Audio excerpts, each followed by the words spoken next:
Bueno, buenas noches de nuevo. No sé lo que hice acá, pero me aparecí todo gigante. Buenas noches, un placer, un gusto poder estar, por lo menos de esta manera virtual, ¿no es cierto? De esta manera por internet, ya que no lo podemos hacer en persona. Ya llegarán los días en los que podamos reunirnos de nuevo en persona y poder gozarnos de la comunión. Me han pedido un tema que tiene que ver con el creyente carnal, o quién es un creyente carnal, es la respuesta, la pregunta que me enviaron. Así que he titulado este mensaje ¿En el espíritu o en la carne? Es interesante este tema de la carne y del espíritu, ¿no es cierto? Hay muchos pasajes bíblicos que hablan del espíritu, que es el espíritu del hombre, y aparece con minúscula en las traducciones que nosotros tenemos, y otras veces que habla del Espíritu de Dios, el Espíritu Santo, y aparece con mayúscula. Y otros pasajes que aparecen con minúscula o mayúscula, pero que están en controversia si hablan de cuál hablan, si el Espíritu de Dios o el Espíritu del hombre, porque cuando tenemos nosotros lo que tenemos es una traducción excelente, muy buena, muy confiable, pero cuando uno va a traducir una palabra del griego, por ejemplo, que tiene que ver con el Nuevo Testamento, todo el Nuevo Testamento está escrito en griego, salvo Mateo. eh, la traducción tiene que ver no solamente con la palabra, sino con todo el contexto y con todo lo que rodea esa palabra, como tienen mucha similitud en el castellano. Hay veces que hay palabras que tienen un significado de acuerdo al lugar donde se la usa en la frase. Así que cuando pensamos en la carne o en el espíritu, tenemos que pensar si realmente nosotros podemos ser libres del poder de la carne. Y también, ¿qué es esto de la carne y el espíritu? Eh, ¿Podemos realmente nosotros dejar de vivir por completo en la carne? ¿Podemos nosotros realmente vivir en el dominio completo del Espíritu Santo, en el Espíritu de Dios? Y podemos decir que vivir en el Espíritu y no según la carne es una decisión de cada uno. Es interesante esto, ¿no? Porque pareciera como que eh, la carne que nos aqueja, la carne que nosotros vivimos y sufrimos, y que es la parte natural nuestra, eh, parece que a veces no lo pudiéramos controlar, ¿no? Y ahí vienen frases como, bueno, ¿qué crees? Yo soy así, siempre fui así, me sale esto. ¿Podemos realmente nosotros vivir en el Espíritu, en el dominio completo del Espíritu Santo de Dios? Entonces podemos decir nuevamente que vivir en el espíritu y no según la carne es una decisión de cada uno, es una decisión nuestra. Y es interesante eso, ¿no? Porque al ser una decisión nuestra es algo que está en nuestras manos. Claro que por supuesto que antes tuvo que haber un suceso importante, el más importante de nuestra vida, que es el haber aceptado a Cristo como nuestro Salvador. Cuando nosotros nos reconocemos pecadores, cuando nosotros nos sentimos pecadores, no solo nos reconocemos, porque el reconocerse pecador es un acto racional. Es una locura para un ser humano que diga que no peca, que no erra nunca. Errar es humano, es una frase muy conocida. Entonces es un acto racional reconocer que hay errores, que hay pecado. El tema es cómo se define el pecado. El pecado muchas veces se define como errores humanos. Y en realidad el pecado es una ofensa a Dios. Son acciones que nosotros cometemos, acciones o pensamientos que el Señor Jesús los ha puesto a la par, los ha puesto en la misma medida, tanto acción como pensamiento. El Señor Jesús llegó a decir que adulterar no era solamente el mismo hecho del adulterio, de la parte sexual, sino cuando uno ya piensa en una mujer que no es su esposa, está adulterando. Entonces, la ofensa a Dios no está solo en los hechos que nosotros podemos hacer, sino en nuestros pensamientos. El único que puede ver nuestros pensamientos y delante del que están expuestos todos nuestros pensamientos es Dios. Y para Él puede observar tanto nuestro accionar como nuestro pensamiento de la misma manera. Entonces, ya que nosotros tengamos nuestra mente contaminada, es una ofensa a Dios y eso es pecado. Como les decía, reconocernos pecadores es un acto racional. Ahora, sentirnos pecadores nos conduce al arrepentimiento. Sentirnos pecadores, sentir el peso de lo que significa ofender a nuestro Creador, ofender a Dios, nos conduce al arrepentimiento, de decir, bueno, yo quiero no vivir más de esta manera. Y entonces nosotros buscamos, y ahí se nos presenta el Evangelio, y el Señor Jesucristo nos ha salvado, y ahora Él puede pagar nuestros pecados, Él pagó nuestros pecados en la cruz, y cuando nosotros le aceptamos como nuestro Salvador, nuestros pecados son pagos, no por las obras nuestras, sino por la obra de Cristo en la cruz. En el momento de que nosotros aceptamos a Cristo como nuestro Salvador, suceden varias cosas. Somos quitados del reino de las tinieblas y colocados en el reino del amado Hijo. Somos posicionados en la patria celestial. Tenemos un futuro certero y seguro de una habitación eterna con el Señor Jesucristo. Él prometió que Él nos iba a tomar para que estemos siempre con Él. Es una promesa que depende de Él y que Él la va a cumplir. Pero también, y quizás una de las cosas más importantes que sucede en el cristiano cuando acepta a Cristo como Salvador, es que el Espíritu Santo en esta dispensación, en este tiempo, esta dispensación, este periodo de la historia que abarca desde el Pentecostés, desde el descenso del Espíritu Santo hasta el arrebatamiento, hasta cuando Cristo venga a tomar a su iglesia para estar siempre con Él y comience allí la tribulación. En este periodo, todos aquellos que hemos aceptado a Cristo como nuestro Salvador, en el mismo momento de aceptar a Cristo, tenemos la morada del Espíritu Santo. Quiere decir que el Espíritu Santo de Dios, Dios mismo, viene a habitar en forma permanente en nosotros. No ya, como en el Antiguo Testamento, en forma transitoria, para realizar una actividad o para impartir poder a un profeta o a una persona para una determinada tarea, sino que el Espíritu Santo viene a habitar en forma permanente en nosotros. Esa morada del Espíritu Santo en nosotros no se pierde bajo ningún punto de vista. Una vez que nosotros aceptamos genuinamente a Cristo como nuestro Salvador, reconociendo primero que somos pecadores, arrepintiéndonos de nuestros pecados y sometiéndonos a la obra de Cristo en la cruz, el Espíritu Santo viene a morar en forma permanente en nuestras vidas. Ahora, la morada del Espíritu Santo es una cosa y el vivir en el Espíritu es otra cosa. La morada del Espíritu no se pierde, depende del Señor, es un acto divino, es el Señor mismo enviando a su Espíritu a morar en nosotros y es el sello de que somos cristianos. Por eso la salvación, entre otras cosas, por eso no se pierde, porque el Espíritu Santo de Dios habita en nosotros y es el sello de que nosotros somos hijos de Dios. Ahora, ¿dejamos de tener los deseos humanos? ¿Dejamos de tener la posibilidad de pecar? Sabemos que no, porque de hecho padecemos el pecado día tras día. Nosotros debemos luchar para no pecar, debemos esforzarnos en el poder del Señor para no pecar. Entonces, la habitación, la morada permanente del Espíritu Santo en nosotros, eso es genuino, es real, no se pierde, y en el momento que aceptaste a Cristo, para siempre vas a estar con el Espíritu Santo dentro tuyo y unido al Señor. Pero después tenemos nosotros pasajes, y el primero que vamos a ver es en Gálatas capítulo 5, un pasaje bien conocido, y en el versículo 16 hasta el versículo 24, vamos a ver, 23, nos va a decir allí el versículo 16, digo pues, andad en el Espíritu y no satisfagáis los deseos de la carne. Ahora, le está hablando a creyentes. Y ahora ya no está hablando de la morada del Espíritu, sino está hablando de andar en el Espíritu. Y va a contraponerlo con algo. Va a decir, pintalo de blanco y no de negro. Va a decir, andá hacia el norte y no hacia el sur. Cosas que no podés hacerlas a la vez. Vos no podés viajar hacia el norte y hacia el sur a la vez. No podés pintar una pared clarita y oscura a la vez. Acá te dice, digo pues, andad en el Espíritu y no satisfagáis los deseos de la carne. No se puede andar en el Espíritu Santo y a la vez satisfacer los deseos de la carne.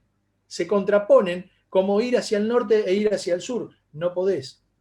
Por eso dice acá el apóstol Pablo, digo pues andad en el Espíritu y no satisfagáis los deseos de la carne. Entonces, ¿qué significa que es mi decisión andar en el Espíritu? Porque acá es una orden, acá es algo que se nos impone, no se nos da la opción. Se nos dice acá que para nosotros agradar a Dios tenemos que andar en el Espíritu y no satisfacer los deseos de la carne. O sea, es una decisión.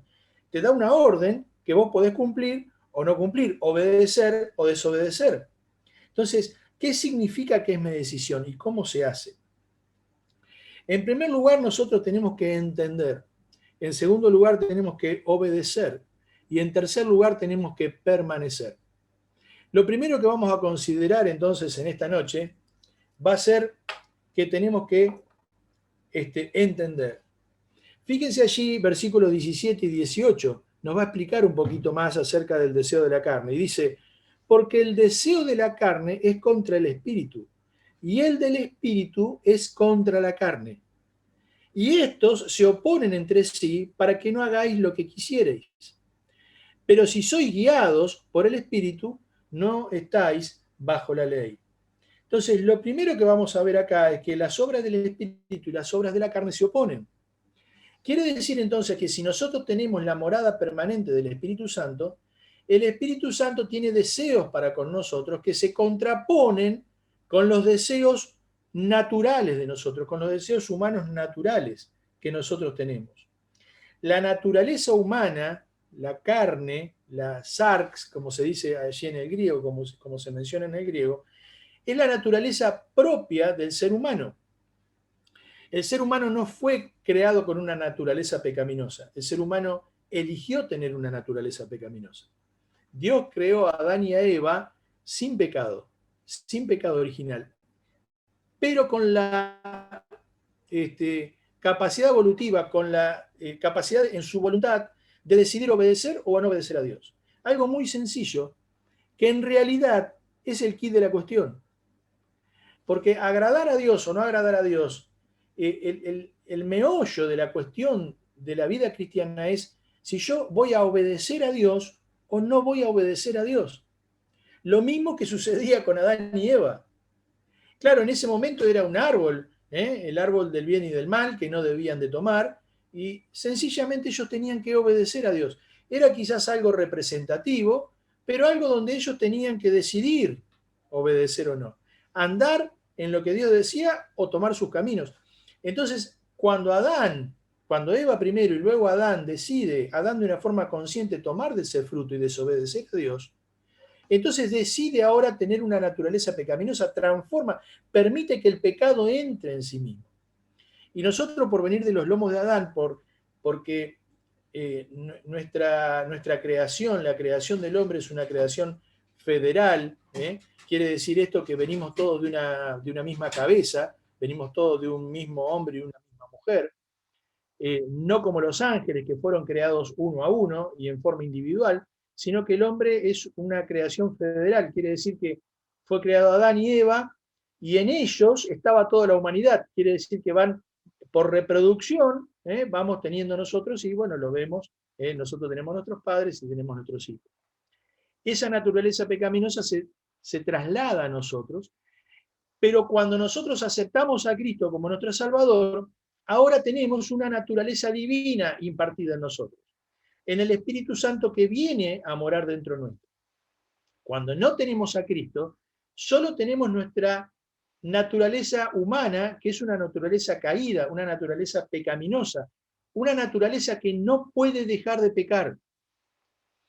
Cuando nosotros hablamos de Cristo, hablamos de un hombre sin pecado, que no nació por la unión de un hombre y una mujer, sino que nació por la obra divina del Espíritu Santo, haciendo que María pueda estar embarazada sin tener contacto con el hombre.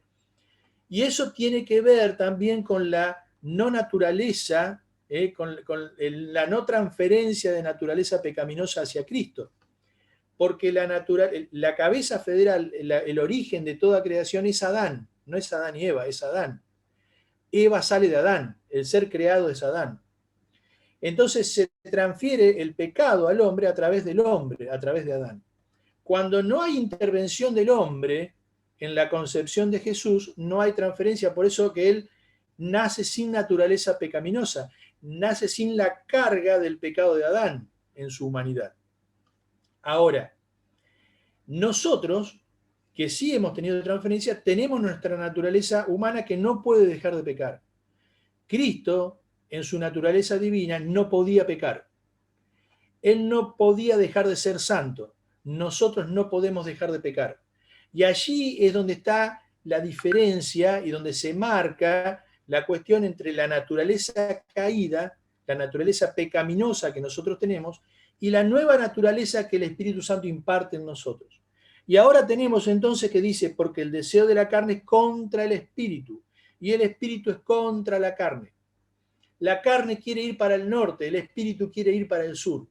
Entonces tenemos ahora en nosotros dos naturalezas. La naturaleza pecaminosa, de la cual hemos sido libertados del poder de esa naturaleza. Antes nosotros no podíamos dejar de pecar. ¿Por qué? Porque no había la naturaleza divina en nosotros. No tenemos la capacidad de dejar de pecar. Ahora tenemos la naturaleza de Dios en nosotros y, entre otras cosas, se nos imparte la capacidad de no pecar. Entonces ahora te dice, andad en el Espíritu y no satisfagáis los deseos de la carne. O sea, tenés las dos naturalezas, decidí. ¿Y qué te dice Dios? Decidí por andar en el Espíritu. Porque yo te capacité para no pecar, te capacité para que vos tengas una vida espiritual y no tengas que estar ya esclavo de la naturaleza pecaminosa como antes de aceptar a Cristo. El creyente tiene la posibilidad de no pecar, de vivir en santidad. Primera de Juan, en su primer capítulo, dice que si confesamos nuestros pecados, Él es fiel y justo para perdonar nuestros pecados y limpiarnos de toda maldad. Y dice que si nosotros decimos que no pecamos, le hacemos a Dios mentiroso porque nadie puede dejar de pecar. Esa es la naturaleza pecaminosa del hombre. Y la solución es la confesión. Pero luego en el capítulo 3 te dice que el que practica el pecado es del diablo, porque los hijos de Dios no pecan. Y esto se contrapone, parece una contradicción, porque ¿cómo me estás diciendo en el capítulo 1 que confiesen mis pecados porque yo no puedo dejar de pecar? Y en el capítulo 3 me decís que si yo peco, no soy hijo de Dios. Entonces, ¿cómo es el asunto? Bueno, básicamente allí es la misma palabra, pero es distinto el tiempo verbal. Una cosa es caer en pecado y otra cosa es vivir en pecado. Y eso es lo que está marcando la diferencia que está marcando Primera de Juan. Primera de Juan te dice, no vas a poder evitar caer en pecado porque en algún momento tu naturaleza pecaminosa te va a hacer enojar. Claro, por ahí no vas a caer en pecados graves, de deshonra a Dios, pero también de deshonra a tu esposa o a tu esposo, en pecados que tienen que ver con lo sexual o en pecados que tienen que ver con una estafa. Son cosas más difíciles de caer. Pero la palabra de Dios, fíjense, vamos a avanzar un poquito en el pasaje, dice versículo 19, y manifiestas son las obras de la carne, que son adulterio, fornicación, inmundicia, lascivia. No, claro, lógico. Son pecados brutales, podríamos decirle, ¿no? Y que afrentan no solo a Dios, que eso ya es lo grave y es el problema, sino también que afrentan a nuestras esposas, afectan a los esposos de las esposas, afectan a nuestra familia, afectan a la iglesia. Pero luego dice, versículo 20, idolatría, hechicerías. Y decía, bueno, claro, la idolatría. Pero la idolatría no es solamente el gauchito Gil, ni es arrodillarse en una iglesia católica ante las imágenes, sino que la idolatría muchas veces tiene que ver con el deporte, tiene que ver con lo económico, tiene que ver a veces con el cónyuge, tiene que ver con los hijos. Todo lo que yo ponga en un lugar más elevado que a Dios es idolatría. Pero también te dice ahí hechicerías, pero luego dice enemistades, pleitos, celos, iras, contiendas, disensiones, herejías, envidias. Cosas que nosotros lo tomamos como leve, bueno, no es tan grave. Sí, tuve un pleito, sí, me enojé, sí, tengo una contienda con mi hermano o con otra persona. Cosas que nosotros las tomamos como más naturales, y sin embargo están puestas en la misma lista. Tienen diferentes consecuencias, es verdad, pero todas son obras de la carne, son obras de mi vieja naturaleza. Son cosas que yo puedo hacer cuando me salgo de estar sometido bajo el Espíritu Santo. Si no, no las puedo hacer. Porque las obras de la carne van para el norte y las obras del Espíritu van para el sur. No puedo ir hacia las dos direcciones al mismo tiempo. Por eso te dice, andad en el Espíritu y no satisfagáis las obras de la carne. Por otro lado, para poder realizar obras de la carne, tengo que no andar en el Espíritu. Tengo que estar fuera del dominio del Espíritu, si no, no las puedo hacer. ¿Me puedo airar, me puedo enojar de una manera mala? Porque la palabra de Dios también te dice, airaos pero no pequéis, está el enojo santo del mismo Señor Jesús, que con un látigo de sogas echó a los cambistas del templo. Y a veces te puede enojar el pecado, te puede enojar las cosas que van contra Dios. El problema es el pecar en ese enojo. Las envidias, los celos, las disensiones, algo tan sencillo que disiento. El no estar en el mismo espíritu, disensiones. Y luego dice, claro, homicidios, borracheras, orgías y cosas semejantes a estas, acerca de las cuales os amonesto. ¿A quiénes amonesta el apóstol Pablo? A los gálatas, a los cristianos, a los creyentes. Quiere decir que los creyentes pueden estar en estas cosas. Es tremendo. Y si estos gálatas podían estar en estas cosas, nosotros también podemos estar en estas cosas. No estamos exentos de esto. Claro, hay pecados, como mencioné, que son más graves, y yo no jamás haría esto, o mi esposa jamás haría esto. Pero ¿y las otras cosas que están en la misma lista? Cosas acerca de las cuales os amonesto, que ya os lo he dicho antes, que los que practican tales cosas no heredarán el reino de Dios. Y acá otra vez va marcando la práctica, y te va haciendo diferenciar y te dice, vos podés caer en pecado, pero no podés vivir en pecado. Si sos hijos de Dios, podés caer en pecado, pero no podés vivir en pecado. Claro, a veces uno empieza a decir, bueno, pero esta persona se apartó, ya no viene a la iglesia, mirá la vida que lleva, no es creyente. Claro, acá no marca tiempo, cuánto tiempo va a estar allí en el pecado, cuánto tiempo tarda en la restauración de esa persona. Y muchas veces vemos que la restauración es inmediata y a veces lleva meses y a veces lleva años, ¿no? Y nosotros no podemos a veces distinguir un hombre natural de un creyente carnal. En realidad a veces no hay distinciones. El creyente que es verdadero creyente, pero que está viviendo en la carne, actúa igual que un hombre natural, aquel que nunca ha conocido al Señor como su Salvador. Y es difícil diferenciarlo. Y allí es donde tenés que pedir sabiduría al Señor para predicarle y tratar de diferenciar si realmente es del Señor, y tenés que exhortarlo a una reconciliación con Dios o predicarle el Evangelio, a pesar de que pienses que durante años estuviste pensando que era cristiano. Entonces, lo primero que nosotros tenemos que hacer es entender, para poder decidir entre andar en la carne o en el Espíritu, es entender que las obras del Espíritu y de la carne se oponen, que las obras de la carne dan como fruto el pecado, versículo 19 al 21 que hemos leído recién. Las obras de la carne, el seguir tus deseos naturales, dan como fruto el pecado. Pero a la vez, también versículos 22 en adelante, 22 y 23, las obras del Espíritu producen el fruto del Espíritu. Entonces está la pregunta acá, ¿quién es un creyente carnal? Bueno, mira, no es tan difícil de diferenciarlo si somos objetivos con nosotros mismos. Dice acá que el fruto del Espíritu, el fruto es uno, tiene varios componentes. Vos no tenés el fruto, no podés tener una naranja sin cáscara, no existe. No existe, no sería una naranja, no existe, no vas a encontrar en ninguna parte del mundo una naranja sin cáscara, a menos que la hayas pelado, ¿no es cierto? No hagamos trampa. Si la pelaste está sin, pero naturalmente no está, no existe. El fruto del Espíritu es uno y se compone de varias cosas. ¿Querés saber quién es un creyente carnal? El que no tiene el fruto del Espíritu. El que no tiene el fruto del Espíritu es un creyente carnal, porque el Espíritu produce, el andar en las obras del Espíritu, produce este fruto que tiene varios componentes y dice, mas el fruto del Espíritu es amor, gozo, paz, paciencia, benignidad, bondad, fe, mansedumbre, templanza. Estas características, estos componentes, tiene el fruto del Espíritu. Si vos no sos un creyente carnal, tenés el fruto del Espíritu. Quiere decir que te conducís bajo estos parámetros. Bajo el parámetro de amor, de gozo, de paz, paciencia, benignidad, bondad, fe y cada uno de estos.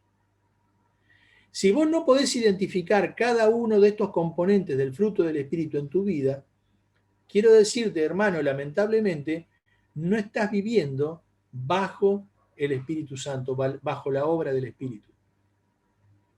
Podés ser a lo mejor una persona que tiene amor y paz, pero no tenés gozo, ni paciencia, ni bondad. No tenés el fruto del Espíritu completo, no está el fruto del Espíritu en vos. Entonces, lo primero que nosotros tenemos que hacer es entender que las obras del Espíritu y de la carne se oponen, que las obras de la carne dan como fruto el pecado, que las obras del Espíritu dan como fruto el fruto del Espíritu, pero que también es una lucha que nosotros vamos a tener hasta que lleguemos a la presencia de Cristo y tengamos un cuerpo glorificado ya de otro origen y no tenga esta naturaleza pecaminosa. Vayamos a Romanos capítulo 7. Romanos capítulo 7.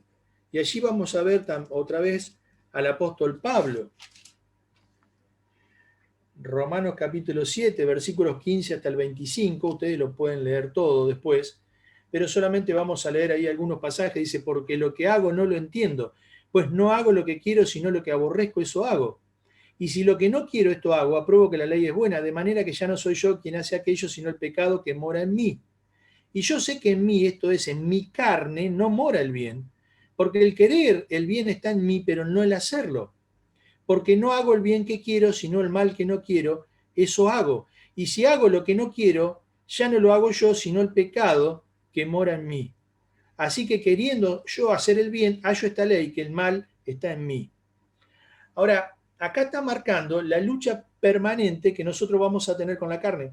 El apóstol Pablo acá no está diciendo que él vivía en la carne. Está diciendo que la naturaleza pecaminosa, la naturaleza humana natural, todavía estaba en él y que él la podía reconocer. No se logra sofocar si no es día tras día sofocando a la carne por medio del Espíritu. La carne está latente en nosotros. Los deseos naturales de pecar están permanentemente y latentes en nosotros. Y eso es lo que está diciendo el apóstol Pablo acá. Yo sé que en mí, esto es, en mi carne no mora el bien. En mi naturaleza pecaminosa, en mi carne natural, no mora el bien. Y si yo le abro la posibilidad, lo que va a producir es pecado. Y lo está diciendo el apóstol Pablo acá. ¿Cuánto más yo? ¿Cuánto más nosotros? Pero luego el versículo 22 dice, porque según el hombre interior me deleito en la ley de Dios, pero veo otra ley en mis miembros que se revela contra la ley de mi mente y me lleva cautivo la ley de pecado que está en mis miembros. Miserable de mí, ¿quién me librará de este cuerpo de muerte? Y ahí viene la respuesta. Gracias doy a Dios por Jesucristo nuestro Señor. Así que yo mismo con la mente sirvo a la ley de Dios, más con la carne a la ley del pecado. Ahora, ninguna condenación hay para los que están en Cristo Jesús. Los que no andan conforme a la carne, sino conforme al Espíritu. Y acá te va a marcar que el verdadero creyente tiene su carne latente allí, tiene todavía la naturaleza pecaminosa, pero dice de que el verdadero creyente no anda según esos deseos, sino según el Espíritu de Dios. Porque la ley del Espíritu de vida en Cristo Jesús me ha librado de la ley del pecado y de la muerte. Quiere decir que cuando yo acepto a Cristo como mi Salvador, me liberta de la esclavitud del pecado. Ahora puedo, como les decía al principio, dejar de pecar. Antes no podía dejar de pecar, porque mi naturaleza, como dice el apóstol Pablo, me conduce al pecado permanentemente. Pero ahora que tengo el Espíritu Santo dentro mío, tengo la posibilidad, porque dice la ley del Espíritu de vida en Cristo Jesús, el Espíritu de vida este que se menciona es el Espíritu Santo, me ha librado de la ley del pecado y de la muerte. Porque lo que era imposible para la ley, por cuanto era débil por la carne, Dios, enviando a su Hijo en semejanza de pecado y a causa del pecado, condenó al pecado en la carne. Ahora, para que la justicia de la ley se cumpliese en nosotros, que no andamos conforme a la carne, sino conforme al Espíritu. El verdadero Hijo de Dios tiene una decisión que tomar: andar en la carne o andar en el Espíritu. Y el verdadero Hijo de Dios que agrada a Dios es el que anda no conforme a la carne, sino conforme al Espíritu. Romanos capítulo 8, versículo 4, que acabo de leer. Primera de Corintios capítulo 6, versículo 9, nos habla algo similar a esto y nos da otra perspectiva. Dice versículos 6, 9 al 11. ¿No sabéis que los injustos no heredarán el reino de Dios? No erréis, ni los fornicarios, ni los idólatras, ni los adúlteros, ni los afeminados, ni los que se echan con varones, ni los ladrones, ni los avaros, ni los borrachos, ni los maldicientes, ni los estafadores heredarán el reino de Dios. Y esto erais algunos, mas ya habéis sido lavados, ya habéis sido santificados, ya habéis sido justificados en el nombre del Señor Jesús y por el Espíritu de nuestro Dios. Esto éramos algunos. Nosotros, cuando no conocíamos al Señor, Efesios capítulo 2, Él nos dio vida a nosotros cuando estábamos muertos en nuestros delitos y pecados. Pero dice, mas habéis sido lavados. Esta palabra lavar es una palabra que significa despedir, es lavar por completo, es sacar afuera todo. O sea, si hay algo de suciedad, ese lavado no es un lavado a medias, no es un enjuague, es un lavado que deja en el estado puro a lo que se está lavando. Si nosotros agarráramos una tela, una prenda, a veces la pasamos por el lavarropa, después la sacamos, la secamos y dice, ay, no quedó del todo limpia. Mira, acá en el cuello quedó algo, acá quedó una mancha, pero está lavado.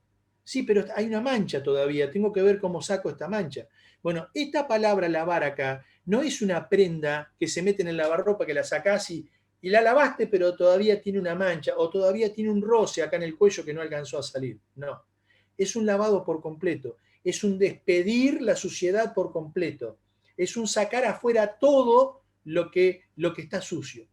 Esto es lo que hizo Cristo en nosotros. Sacó por completo toda la suciedad. Nos ha santificado, nos ha justificado, nos ha colocado en una posición de santos. Claro que una cosa es la santidad posicional y otra cosa es la santidad práctica. Posicionalmente nosotros somos santos, el Padre nos mira y nos ve santos porque nos mira a través de la sangre del Señor Jesucristo. Y cuando nosotros entremos allí en el cielo, no vamos a rendir nunca cuenta por nuestro pecado, porque por nuestro pecado ya ha rendido cuenta el Señor. Pero sí vamos a rendir cuenta por lo que hayamos hecho cuando ya estábamos en el Señor. Lo que hayamos hecho para el Señor, en el Señor, lo que hayamos permitido a Dios por medio de la santidad práctica para que Él pueda hacer a través nuestro. La santidad posicional es la que Cristo conquistó para nosotros, pero la santidad práctica es la que nosotros decidimos vivir, en la que nosotros decidimos vivir. ¿Cómo? Andando en las obras del Espíritu y no satisfaciendo los deseos de la carne. Es una lucha diaria. Todos lo conocen, ¿no es cierto? Pero los alcohólicos anónimos tienen una premisa que es no tomar hoy. Ellos no se proponen no tomar nunca más, se proponen un día más. Hoy, estamos a día miércoles, bueno, mañana cuando arranca el día, hoy jueves no voy a tomar, el viernes no sé, hoy jueves no voy a tomar. Y cuando arranca el viernes es, hoy viernes no voy a tomar. Y luego ellos cuentan los días, y dice, bueno, yo estoy limpio del alcohol desde hace 1343 días, y contando. Mañana es 1344. Bueno, el andar en el espíritu y no andar en la carne es una decisión que tenemos que tomar cada día. Que hoy hayamos andado en el espíritu y no en la carne no significa que mañana no podamos caer. Entonces es una decisión que yo me levanto y digo, bueno, ¿qué va a ser mi día hoy? ¿Voy a permitir que mis deseos naturales afloren y no ande según el espíritu? ¿O voy a andar alejado del pecado y agradando a Dios y en dependencia del Espíritu Santo y permitiendo que Él me gobierne por completo todo el día? Y entonces ahí viene donde yo digo, bueno, yo quiero andar en el Espíritu un día más. Mañana jueves me voy a levantar y voy a decir, quiero andar en el Espíritu hoy, el día jueves. Todo este día voy a agradar al Señor, voy a andar fuera del pecado y en dependencia del Espíritu Santo. Es una decisión. En primer lugar, tengo que entender lo que significa la obra de la carne, lo que significa la obra del Espíritu, lo que significa que Cristo me ha lavado y me ha dado la posición, la posibilidad de no pecar. En segundo lugar, tengo que obedecer, y ya voy terminando porque creo que el tiempo ha avanzado. Obedecer. Gálatas 5:16 dice, andad en el Espíritu. No es una opción, es una obligación. El Señor te demanda. Si Él te ha colocado ya en una posición de santidad, te demanda que andes en santidad. Si Él te ha otorgado el Espíritu Santo con una morada permanente en vos, demanda de vos que andes en el Espíritu. que andes en dependencia del Espíritu. ¿Cómo me puedo dar cuenta también si yo estoy en el Espíritu, si ando? Segunda de Pedro, después lo pueden buscar, capítulo 2, versículo 7, menciona a Lot. Y menciona allí que Lot estaba abrumado por el pecado de Sodoma y Gomorra. Él estaba abrumado. Lamentablemente, a veces tenemos creyentes que no están abrumados por el pecado que nos rodea. Casi te diría que son simpatizantes. Lo miran con cierta simpatía, ¿no? Como diciendo, no lo hago porque no, está mal, porque, pero estaría, capaz que está bueno, ¿no es cierto? Lo mira con cierta simpatía. Lot estaba abrumado por mirar el pecado que lo rodeaba, abrumado. Estar abrumado es estar consternado, es estar en una cosa que no podés entender, que es más fuerte que vos y que no lo podés soportar. Estás abrumado. Y Lot estaba abrumado. ¿Cómo estás ante el pecado que te rodea? ¿Estás realmente abrumado y no querés rechazar todo eso, querés alejarte?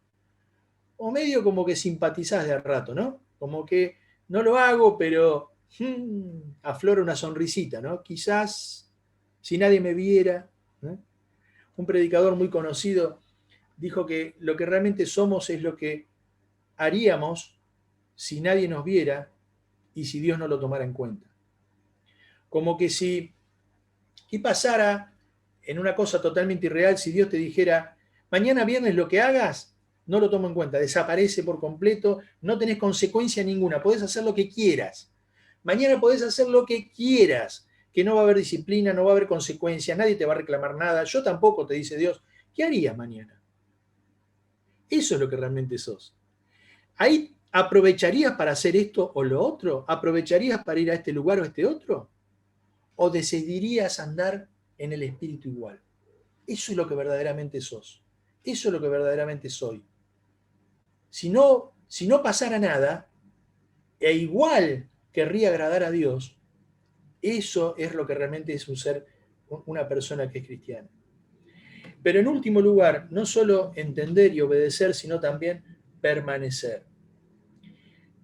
Romanos capítulo 8, que acabamos de leer, versículos 5 y 6, dice, porque los que son de la carne piensan en las obras de la carne, pero los que son del Espíritu, en las cosas del Espíritu. Porque el ocuparse de la carne es muerte, pero el ocuparse del Espíritu es vida y paz. ¿Cómo yo puedo permanecer? Porque dijimos que es una decisión diaria. Y yo puedo salir de la comunión con el Espíritu, salir de la dependencia del Espíritu. ¿Cómo hago para permanecer? En primer lugar, acá te habla de pensar.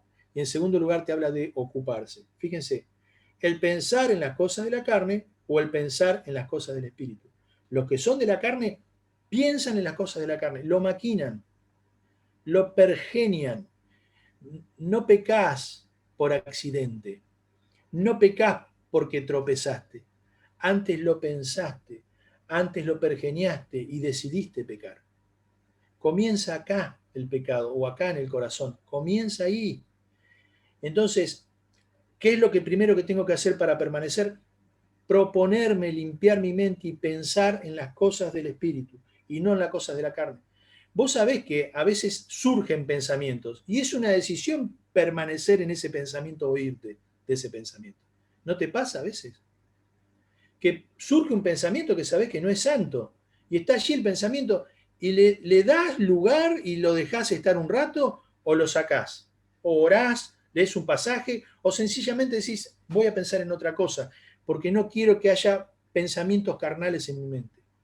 En primer lugar, entonces, cuidar mis pensamientos, controlar mi mente, controlar mi pensamiento, por medio de la palabra de Dios, por medio de la oración y por medio de la decisión propia. Pero en segundo lugar dice, porque el ocuparse de la carne es muerte, pero el ocuparse del espíritu es vida y paz. Ocuparse del espíritu quiere decir que yo me puedo ocupar del andar en el espíritu. ¿Qué es esto? Es la comunión con Dios. Ocuparme en mi comunión con Dios. Una amistad Puede florecer por ciertas circunstancias, pero se debe regar, se debe sostener con el tiempo, si no perece. Una relación matrimonial se debe abonar cada día, se sostiene cada día. Hay días que puede haber difíciles y bueno, van medio para atrás, pero siempre más para adelante, sosteniendo esa relación. La comunión con el Espíritu también tenés que sostenerla, tenés que ocuparte. Dios, que es la otra parte, está permanentemente ocupado de vos, siempre está con sus ojos puestos en vos, siempre está listo para bendecirte, siempre está listo para atenderte, siempre está listo para escucharte. La otra parte que somos nosotros también tenemos que ocuparnos de esa relación, de esa comunión con Dios. Por eso dice, el ocuparse del Espíritu es vida y paz, es comunión con el Señor y es sosiego, es paz, es poder vivir en paz, en armonía, sabiendo que estoy bien con mi Dios. Entonces, ¿cómo hago para permanecer? Cuido mi pensamiento y me ocupo en la comunión con Dios. La comunión con Dios, ustedes saben, básicamente es el estudio de la palabra de Dios para que Dios me hable y el mantenerme en oración. El orad sin cesar de 1 Tesalonicenses, que es vivir en oración. Orar sin cesar obviamente no es estar de rodillas todo el tiempo, ni es orar muchas veces en el día. Está bueno todo eso. Es vivir en oración, es vivir en relación con Dios, es vivir en comunicación con Dios. Cuando vas a entrar al trabajo, Señor, ayúdame en el día de hoy. Y estás caminando y no cerraste los ojos ni te arrodillaste, pero Señor, y voy a tener una entrevista, una charla con alguien, Señor, que seas vos el que habla y no yo. Y voy caminando. Y llega, y cada situación es vivir en oración, es vivir en comunicación con Dios. La comunicación no es solamente el momento en el que te arrodillas. El verdadero creyente vive en comunicación con Dios, vive en un canal abierto. Es como si dejaras el teléfono. A mí a veces me pasa, estoy hablando con alguien por teléfono y me llega alguna persona que sé que por algo, ¿y qué le digo? Dame un segundito, no me cortes, ¿no? Y le digo, sí, que necesitaba, acá tenés esto, listo, ya se fue. Sí, seguí. El teléfono siguió abierto, estuve haciendo algo, pero sigo en comunicación. Bueno, así es el orar sin cesar, es la comunión con Dios. Estar en comunicación permanente con Dios, con el teléfono abierto, aunque esté haciendo otra cosa. Y por supuesto que ahí decantan un montón de cosas. Todo lo que hacéis, sea de palabra o de hecho, hacedlo para el Señor. La aprobación de Dios sobre cada cosa.